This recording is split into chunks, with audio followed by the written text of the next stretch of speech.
کل میں ایک جو بندی مولوی کو سن رہا تھا، وہ طارق جمیل صاحب کے خلاف ویڈیو ریکارڈ کرواتے ہوئے کہہ رہا تھا میرا دل کرتا ہے میں الیاس قادری صاحب کے پاؤں چوم لوں. کون؟ جو بندی کٹر سپاہی صحابہ والا. کیوں؟ کہ انہوں نے فرمایا تھا کہ جو حضرت معاویہ رضی اللہ تعالیٰ عنہ کے بارے میں کوئی بات کرے تو وہ میرے جنازے کو کندھا نہ دے. آپ اندازہ کریں ان کٹر ناصبیوں کے نزدیک حضرت معاویہ کا درجہ اللہ، اس کے رسول اور خلفائے راشدین سے بڑھ کر ہے، کیونکہ الیاس قادری صاحب کو یہ مشرک سمجھتے ہیں. اور مشرک کون ہوتا ہے؟ اللہ کا گستاخ.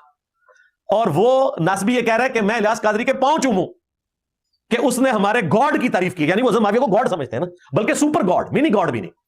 جو ہمارا گاڈ ہے اللہ، اس کو وہ منی گاڈ سمجھتے ہیں، حضرت معاویہ کو وہ سپر گاڈ سمجھتے ہیں.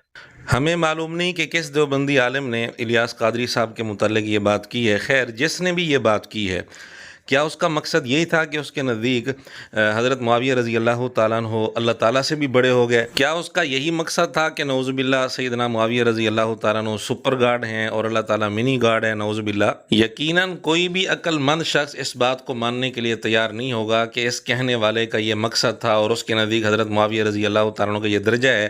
لیکن بہرحال مرزے نے اس کی بات کو غلط رنگ دے کر یہ نتیجہ نکالا ہے. لیکن ہم مرزے کے اندھے مقلدین کو لاکھ سمجھانے کی کوشش کریں، ان کی سمجھ میں بات نہیں آئے گی. ان کو بات کب سمجھ آئے گی؟ جب مرزے کی جوتی مرزے کے سر پر پڑے گی. مرزے نے سیدنا علی رضی اللہ تعالیٰ عنہ کا قول نقل کیا کہ میری وجہ سے 2 فرقے گمراہ ہوں گے. تو یہ روایت نقل کرنے کے بعد مرزے نے آگے جو تبصرہ کیا وہ سن لیں. بغض رکھنے والے ناصبی اور محبت میں غلو کرنے والے رافضی. اب یہ اہل سنت کو دیکھنا چاہیے کہ ان میں ناصبی گھسے ہوئے ہیں، اور اہل تشیع کو دیکھنا چاہیے کہ ان میں رافضی گھسے ہوئے ہیں.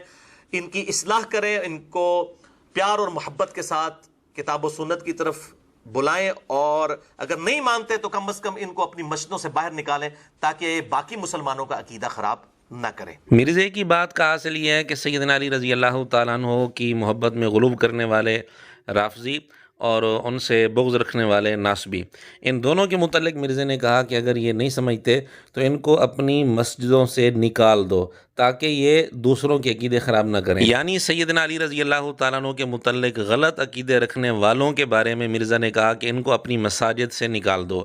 جبکہ خود مرزے کے نزدیک بریلویوں کا عقیدہ اللہ تعالیٰ کے بارے میں درست نہیں، حضور اکرم صلی اللہ علیہ وسلم کے بارے میں درست نہیں. اسی طرح مرزے کے نزدیک دیوبندیوں کا عقیدہ اللہ تعالیٰ کے بارے میں درست نہیں، حضور اکرم صلی اللہ علیہ وسلم کے بارے میں درست نہیں ہے. اگر مرزا یا اس کا کوئی شاگرد ہماری بات کا انکار کرے تو پھر مرزا ہمت کرے اپنی ویڈیو میں کہہ دے کہ دیوبندیوں کا عقیدہ اور بریلویوں کا عقیدہ اللہ تعالیٰ کے بارے میں بھی بالکل درست ہے، حضور اکرم صلی اللہ علیہ وسلم کے بارے میں بھی بالکل درست ہے. لیکن مرزا یہ نہیں کہے گا. تو اس کا مطلب یہ ہے کہ مرزا یہ سمجھتا ہے مرزے کے نزدیک دیوبندیوں کا بریلویوں کا عقیدہ اللہ تعالیٰ کے بارے میں بھی غلط ہے اور حضور اکرم صلی اللہ علیہ وسلم کے بارے میں بھی غلط ہے.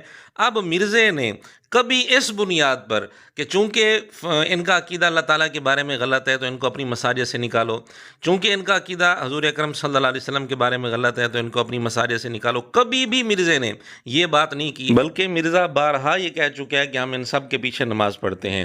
اب سیدنا علی رضی اللہ تعالیٰ عنہ کی ذات کی جب بات آئی، ان کے متعلق غلط عقیدہ رکھنے والوں کی جب بات آئی تو مرزے نے کہا ان کو اپنی مساجد سے نکال دو. لیکن اللہ تعالیٰ کے متعلق مرزے کے نزدیک جو غلط عقیدہ رکھتے ہیں یا نبی پاک صلی اللہ علیہ وسلم کے متعلق جو غلط عقیدہ رکھتے ہیں مرزے کے نزدیک، کبھی بھی مرزے نے یہ نہیں کہا کہ ان کو اپنی مساجد سے نکال دو. تو پھر مرزے کے اپنے بنائے ہوئے اصول کے مطابق مرزے نے سیدنا علی رضی اللہ تعالیٰ عنہ کو اللہ تعالیٰ سے بھی بڑھا دیا ہے. اللہ تعالیٰ کو مرزا منی گاڈ سمجھتا ہے اور سیدنا علی رضی اللہ تعالیٰ عنہ کو سپر گاڈ سمجھتا ہے. یہ ہم نتیجہ خود مرزے کے اصول کے مطابق نکال رہے ہیں. اب جب یہ بات مرزے کے سامنے جائے گی تو مرزا کہے گا نہیں میرا تو یہ مقصد نہیں ہے، مجھ سے وضاحت تو پوچھو. تو کیا مرزے نے وضاحت پوچھی اس عالم سے جس نے یہ بات کی ہے الیاس قادری صاحب کے متعلق؟ مرزے نے اپنی طرف سے غلط رنگ دے کر خود ہی رزلٹ نکال لیا کہ جی ان کے نزدیک حضرت معاویہ سپر گاڈ ہیں، اللہ تعالیٰ منی گاڈ ہیں. اگر یہ رزلٹ اس کی بات سے نکلتا ہے تو پھر مرزے کی بات سے بھی یہی رزلٹ نکلتا ہے کہ مرزے کے نزدیک سیدنا علی رضی اللہ تعالیٰ عنہ سپر گاڈ ہیں اور اللہ تعالیٰ منی گاڈ ہیں. نعوذ باللہ.